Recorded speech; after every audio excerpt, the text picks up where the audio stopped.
ఎప్పుడైనా ఒక నాయకుడికి మీరు ఓటేస్తే నమ్మి ఓటేసిన తర్వాత మీకు మంచి చేసి మీ జీవన ప్రమాణాలు పెంచాలవునా కాదా అని మిమ్మల్ని అడుగుతున్నా.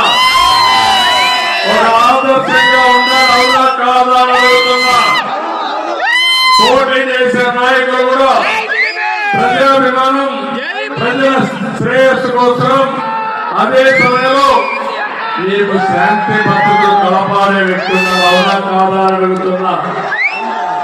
మొన్ననే సైకో జగన్ వచ్చాడు. నేను ముద్దుగా పిలిచే పేరు సైకో. ఎందుకంటున్నానంటే ఒక అహంకారి వ్యక్తి. నేను రాజశేఖర్ని చూసా, 45 ఏళ్ళు రాజకీయాలు చేశా. నా జీవితంలో ఇలాంటి వ్యక్తిని ఎప్పుడూ చూడలేదు.